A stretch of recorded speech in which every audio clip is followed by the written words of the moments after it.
Bwana Yesu asifiwe, ndugu Mtanzania mwenzangu na mtu yeyote unayekaa duniani, hasa kwa ndugu zetu unaokaa maeneo ya Chunya.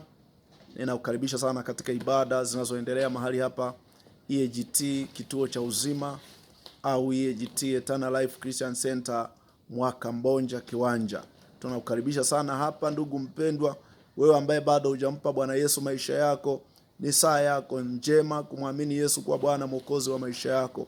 Sivyo tu, Biblia inasema waliomwamini aliwapa uwezo wa kufanyika watoto wa Mungu, na pia walipata mahitaji walioyahitaji kwa Mungu, kwa sababu Mungu alifanyika baba yao.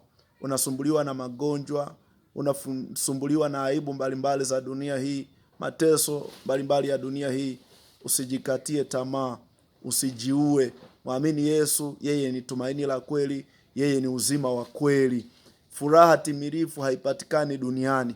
Furaha timilifu haipatikani kwa kulewa pombe. Furaha timilifu haipatikani kwa kulala na wanawake wengi.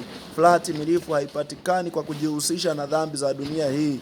Hapana ndugu mpendwa, ni kweli utafanya starehe, ni kweli utatumia mali nyingi, utaponda maisha, lakini kesho yako au wakati ambao bado utakuwepo duniani itakuwa tabu kwako tu. Mahali ambapo panapatikana na utulivu na matulizo ya kweli ya moyo ni kwa Yesu Kristo tu. Mwamini Yesu ndugu yangu, upate tumaini la kweli, tumaini lenye nguvu. Usijiue. Mungu wa mbinguni akubariki sana.